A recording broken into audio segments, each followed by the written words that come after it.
लोकसभा चुनाव के परिणामों में 25 सीटों में से 14 सीटें बीजेपी और 11 सीटें कांग्रेस के खाते में आई हैं। अलवर सीट को बीजेपी ने हासिल किया है। भूपेंद्र यादव यहां से जीते हैं और कांग्रेस के प्रत्याशी ललित यादव को उन्होंने हराया है। वहीं अगर धौलपुर कलौरी सीट को देखें तो यहां से कांग्रेस के प्रत्याशी भजनलाल जाटव ने बीजेपी की इंदू देवी जाटव को हराया। भरतपुर सीट पर भी कांग्रेस को जीत मिली है। इस सीट से संजना जाटव ने रामस्वरूप कोहली को मात दी है। एनडीटीवी राजस्थान की टीम ने क्षेत्र की जनता से बात करने की कोशिश की। पूर्व का इलाका है, यहाँ पर चुनाव में ईआरसीपी बड़ा मुद्दा रहा और इन सीटों पर हार जीत के क्या कारण रहे, कौन से ऐसे मुद्दे थे जिन पर जनता ने मतदान किया और क्या जनता अपने प्रत्याशी और जो जीत कर आए अब कैंडिडेट सांसद बने हैं उनसे क्या चाहती है, इस पर रिपोर्ट देखिए।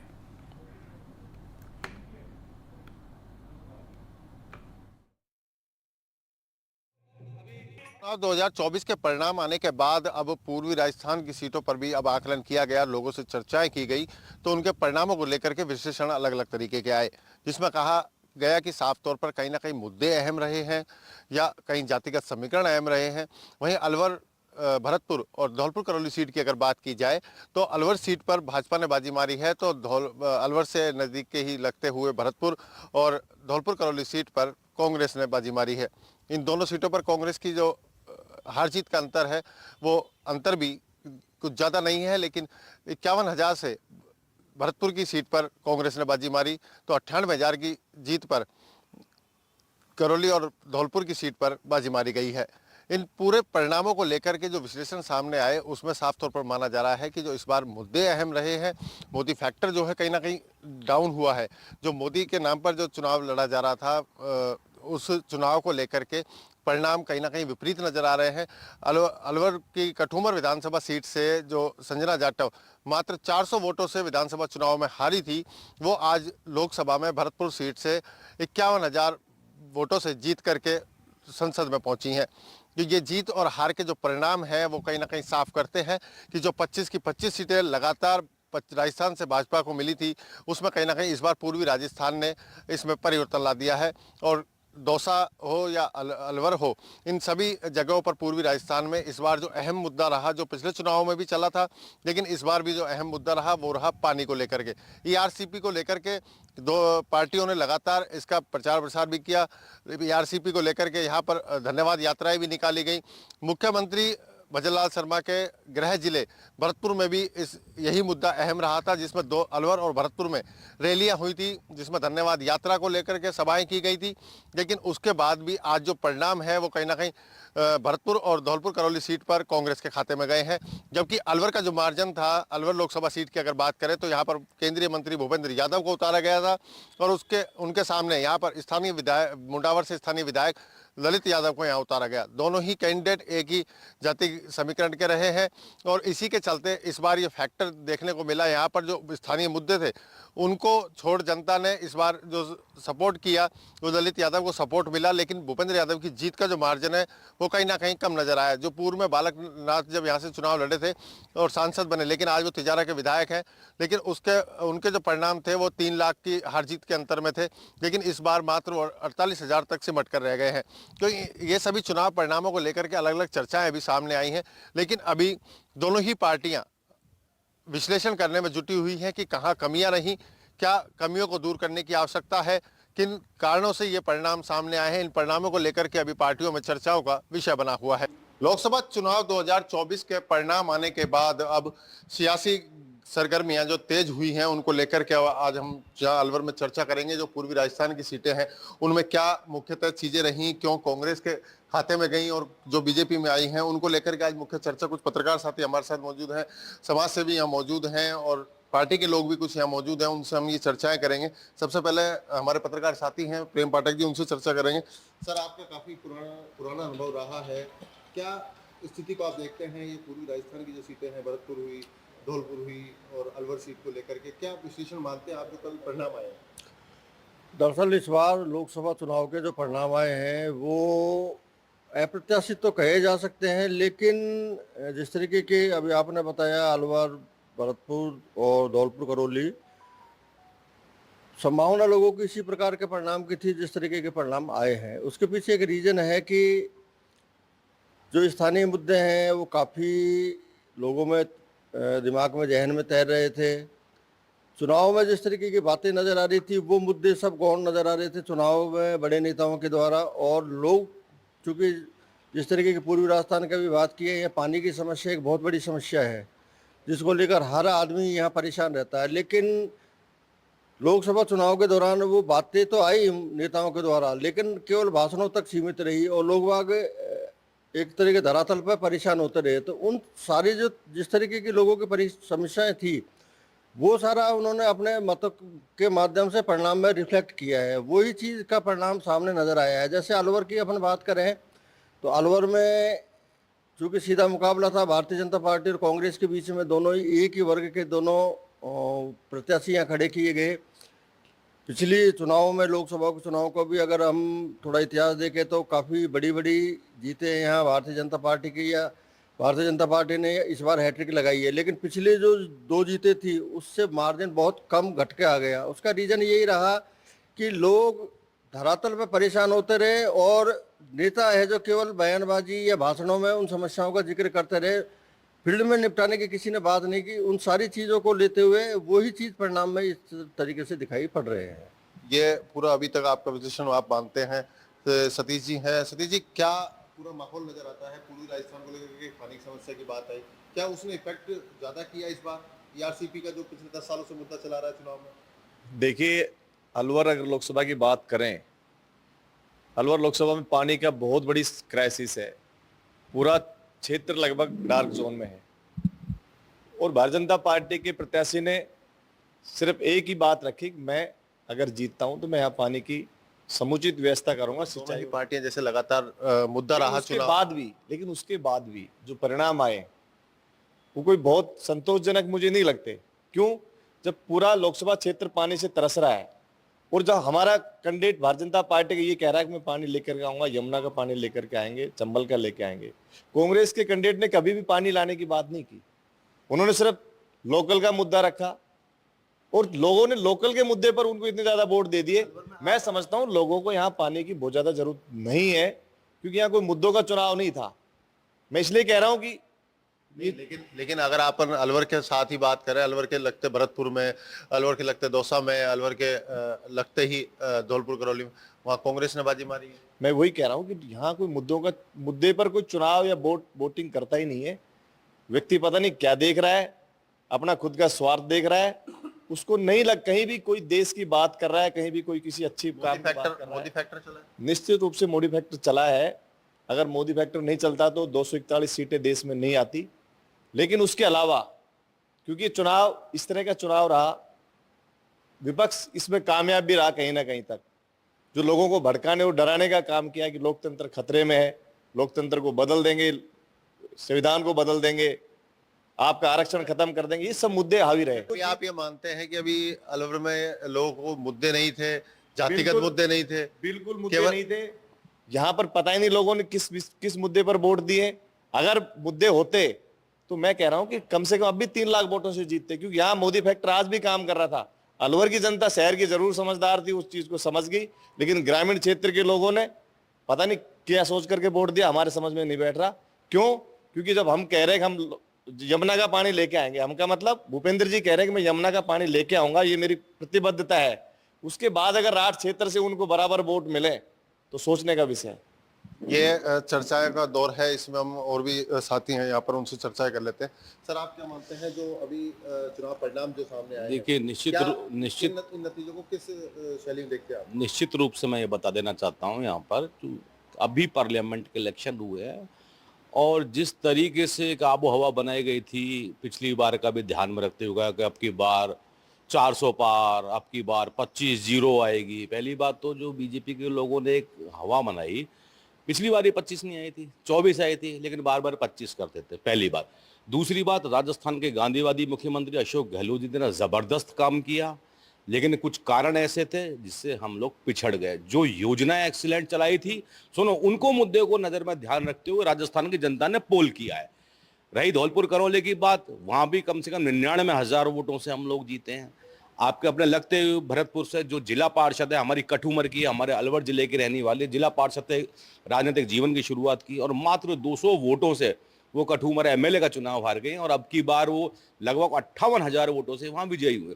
तो निश्चित रूप से जो फैक्टर जो चला वो जिस तरीके से गुमराह कर रहे थे, 15 लाख खाते में आएंगे वो भी मुगालते में चले गए, वो सारी चीजें सब लोगों ने। क्या अहम रहे अब की बार हर आदमी के दिमाग में ये चीज थी कि किस तरीके से तानाशाह शासन चल रहा है। आपने भारतीय जनता पार्टी के एक भी नहीं, स्थानीय के साथ साथ राष्ट्रीय स्तर के मुद्दे चले हैं। जिस तरीके से लोकतंत्र की हत्या करने वाली बात आ गई थी, ये लोगों के दिमाग में बैठी कि जरूरत काम पड़ रही है 400 पार की, आप 272 में भी काम कर सकते हो। तो ये फैक्टर भी बहुत लंबा चला है। सर आप क्या मानते हैं, क्या पूरा विश्लेषण मानते हैं अलवर से लगते हुए आसपास की सीटों पर जो परिणाम आए हैं? अभी जैसे बात चल रही है कोई विश्लेषण की, तो इसमें अभी विश्लेषण तो अभी गंभीरता से होगा, लेकिन सबसे बड़ी बात है जो एक बहुत बड़ा एक फैक्टर चल रहा, कि एक ट्रेंड चल रहा था, एक गुब्बारा बनाया हुआ था कि मोदी है तो मुमकिन है। तो अब ये बता दिया गया है कि मोदी को जो गुब्बारा था वो फूट चुका है, और जो झूठ का जो है पुरानी कहावत है, काठ की आंडी बार बार नहीं छड़ती है, वो इस बार सिद्ध हुई है। पूर्वी राजस्थान ने तो उसको दूर से सिद्ध किया है। अलवर में जरूर हमको थोड़ा सा वो लगा है, उसमें भी कारण ये है कि जो हमारे चुनाव का जो समीकरण था कि इतना बड़े नेता का बात थी। दूसरा क्या है, राजस्थान में चूंकि सरकार बीजेपी की ऑलरेडी पहले से बनी थी, अभी 3 महीने पहले तो लोगों में एक भावना थी कि चूंकि राजस्थान में सरकार तो बीजेपी की ही है और रहेगी। अभी चूंकि भूपेंद्र यादव एक बहुत बड़ा नेता है, और उससे कि हमको जो हमारे दैनिक जीवन के जो छोटे मोटे जो काम हैं उनमें मदद मिलने की बात को ध्यान में रखते हुए एक झुकाव जरूर थोड़ा सा हुआ। बाकी ललित यादव ने बहुत अच्छा चुनाव लड़ा है, और ये भी तय है कि वोट का रेशो तुम देखोगे कि हमने हार का जो रेशो है उसको बहुत तेजी से गिराया है। निश्चित रूप से कहीं हमको थोड़ी बहुत लगा है, जैसे शहर के क्षेत्र में कि इन्होंने जो स्थानीय मुद्दों से इन्होंने भटकाने का भी काफ़ी प्रयास किए, कि स्थानीय मुद्दे, कहीं राम का नाम की बात आई तो उसका भी साबित हो गया कि जिन्होंने राम की का सहारा लेने की बात की, राम को जो लाए हैं वो हमको लाएंगे, तो वो अयोध्या से लेकर के अलवर तक, तपोभूमि तक तपस्वियों ने उसको खारिज किया, पूर्वी राजस्थान ने, कि पूर्णतः उसको खारिज हो गए हैं कि कोई राम का मुद्दा बिल्कुल सिरे से खारिज किया है। और इतना ही खारिज नहीं किया, दूसरा हमारे यहाँ अभी हमारे जो आदिगुरु शंकराचार्य जी की जो बात आई थी, शंकराचार्य जी ने भी समझाया कि भाई जिन लोगों ने गाय का इन्होंने बहुत बड़ा मुद्दा बनाया था, नहीं, उस गाय के मुद्दे को इन्होंने साबित किया कि जो लोग हिंदुत्व की, सनातन की बात करते हैं और उन सनातन धर्म को धोखा दे रहे हैं, जो भगवान को धोखा दे सकते हैं वो हमको, जिस बात को आपकी जनता समझ चुकी। नहीं, लोकल मुद्दा बता रहा हूँ, लोकल मुद्दा की पानी का मुद्दा है, और जैसे चूंकि मुंडावर में इधर बहुत बड़ी पानी की समस्या है, बहरोड में भी है, लेकिन लोगों में ये मुद्दे अब चूंकि बहकाने में ज्यादा सफल रहे। ये इनका साफ तौर पर कहना है कि जो मुद्दे थे वो रहे, लेकिन और भी कई मुद्दे सामने आए। सर आप क्या मानते हैं, इस बार जो चुनाव परिणाम आए हैं, इन परिणामों को लेकर के क्या विश्लेषण सामने आता है आपको? पहली बात तो कि हमें जनादेश को धन्यवाद देना चाहिए और स्वीकारना चाहिए। निश्चित रूप से अभी जो बार बार बातें आ रही हैं, पूरा इंडी गठबंधन की जितनी सीटें आई हैं, अकेली एक चेहरे पर भारतीय जनता पार्टी की 241 सीटें आई हैं।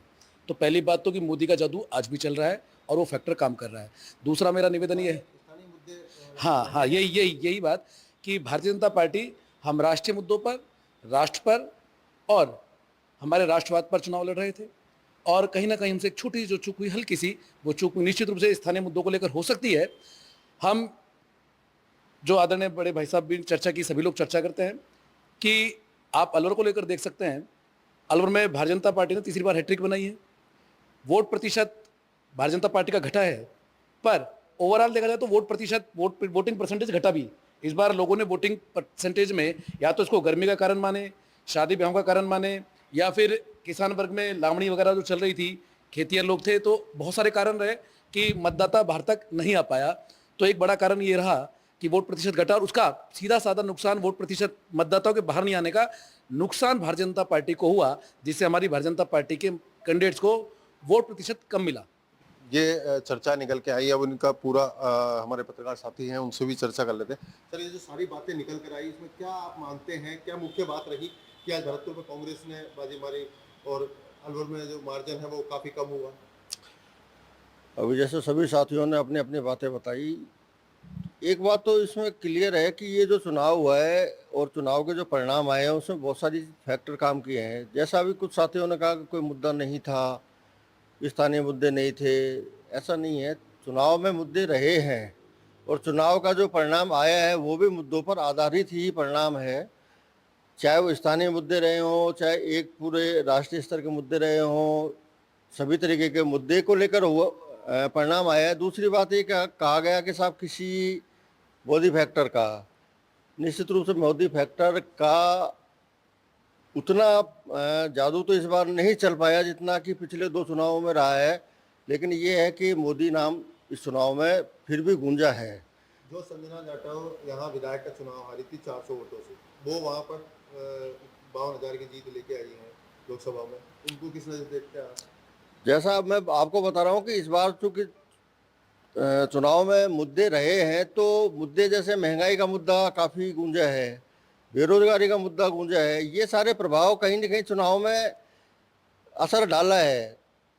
चूंकि पार्टी के लोकल स्तर की पार्टियों की अपनी अपनी नीतियां रही हैं चुनाव को लेकर, तो जहां पार्टी उस मुद्दे पर पार पाने के लिए कोई नीति बनाकर पार पा गई तो वहां शायद परिणाम थोड़ा बदल गया, और कहीं नहीं पा पाए तो वहां पर मुद्दों को गौण किया था पार्टियों की ओर से स्थानीय मुद्दों को गौण करके चुनाव के मुद्दों से भटकाने का प्रयास किया गया सभी दलों की तरफ से, ना कि कोई एक दल की तरफ से।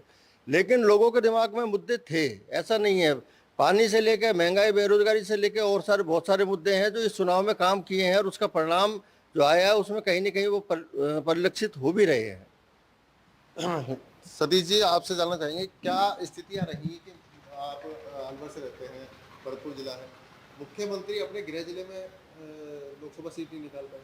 देखिए, आप पूरे देश का अगर परिणाम देखेंगे, मैं वही बात कह रहा हूं कि विपक्ष जनता को भड़काने में निश्चित रूप से कामयाब होता दिख रहा है। उसका कारण है इन्होंने कह दिया कि आपके आरक्षण खत्म हो जाएंगे। जो भी आरक्षित जातियां थी उन सब, क्योंकि मनुष्य स्वभाव से स्वार्थी होता है, उन्होंने देखा कि अगर ऐसा हो जाएगा तो निश्चित रूप से नुकसान होगा, तो उन्होंने अपने फायदा को देखते हुए, मैं बात वही कह रहा हूं, आप कहीं भी आप स्थानीय मुद्दे कहीं ना कहीं अहम रहे। देखिए, जैसे अभी पाठक जी ने कहा, मैं बिल्कुल सहमत हूं, मुद्दे थे, लेकिन मुद्दे क्या थे साहब? अहीर रेजिमेंट की खिलाफत की भूपेंद्र जी ने, इसलिए अहीर विरोध कर रहे हैं। क्या मुद्दा है भाई साहब? लोकल है, वो बाहर के, इसलिए वोट नहीं देना चाहिए। कोई मुद्दे है क्या? मैं बात वही कर रहा हूं। मुद्दे का मतलब ऐसे मुद्दों पे तो चुनाव लड़ो कि जिसपे कोई जनता का, जिससे कोई हित और अहित होने वाला हो। मैं वही तो बात कहना चाहता हूं। हमने पानी के मुद्दे पर चुनाव लड़ा, उन्होंने किस मुद्दे पर चुनाव लड़ा कि साहब बाहर का है, साहब हाई रेजिमेंट का खत फाड़ दिया उन्होंने, और लोगों ने वोट दे दी उसी मुद्दे पर। तो ये कोई मुद्दा है क्या? मैं ये कहना चाह रहा हूँ, मुद्दे तो बहुत काम कर रहे थे, मुद्दे तो दुनिया भर के काम कर, लेकिन वो जो मुद्दे थे उन मुद्दों का कोई तुक नहीं था। आप संविधान बदल दोगे, कहां से कौन संविधान बदल रहा है? आप आरक्षण खत्म कर दोगे। हमारे सब नेताओं ने कहा कि हम आरक्षण खत्म नहीं कर रहे, लेकिन क्योंकि जिस तरह से आपने पूछा कि भाई भरतपुर और धौलपुर में क्या रहा, तो निश्चित रूप से जो आरक्षण का जो डर था, उसी डर के कारण मुझे लग रहा है कि लोगों ने वहां खिलाफत वोट किए। ये सतीश जी हैं जिनका मानना है कि जो मुद्दे थे वो सभी तरह से चलते रहे, लेकिन दोनों ही पार्टियों ने एक दूसरे के मुद्दों को मुद्दा बनाया। हिमांशु जी, सबसे बड़ी बात 2 रिजर्व सीटें हैं, वहाँ बिल्कुल विपरीत परिणाम आए हैं। वो क्यों आए परिणाम? निश्चित रूप से देखिए, 2014 में एक नैरेटिव सेट किया गया था, बहुत हुई महंगाई की मार, अब की बार मोदी सरकार, अच्छे दिन आने वाले हैं, मोदी जी जाने वाले हैं, दुनिया भर के ऐसे ऐसे इन्होंने डायलॉग्स मारे। वहाँ लोग बाहों में आए। 10 साल की एंटी इनकम्बेंसी भी यूपी गवर्नमेंट के साथ थी। 2014 में कैश किया इन्होंने, आज तक 15 लाख मेरे 30 लाख रुपए ब्याज समेत बनते हैं, आज तक तो मेरे पास तो आई नहीं, पहली बात।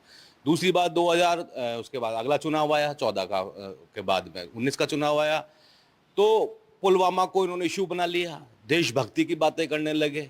अब 10 साल में आज आप ये देखिए किस स्तर पर महंगाई और बेरोजगारी, किस कदर आम आदमी की हालत खराब हो गई। 2024 में फिर वापस ही उसी मुद्दे को, कभी भैंस चोरी करने की बात करने लगे, कभी टूटी चोरी करने की बात करने लगे, कभी किसी की चीज, तो ये सारा नैरेटिव खराब होता चला गया। जितने भी बुद्धिजीवी लोग थे, आज आप ये देखिए 10 साल से सांसद लगातार बने हुए आ रहे हैं। अब 10 साल तक एंटी इनकम्बेंसी फैक्टर का सामना करना ही पड़ेगा। आज भरतपुर में सांसद थे, आज धौलपुर करौली में 10 साल से लगातार सांसद थे, लगातार हारे हैं अभी। आज 11 का मतलब 88 विधानसभाओं में आप चुनाव हारे हैं, और अभी जुमा आपको 5 महीने नहीं हुए हैं। आप चाहते तो काम कर सकते थे, लेकिन सिर्फ जुमलों के अलावा इस प्रदेश की जनता को कुछ नहीं दिया गया। इसलिए हिस्ट्री बनाई है।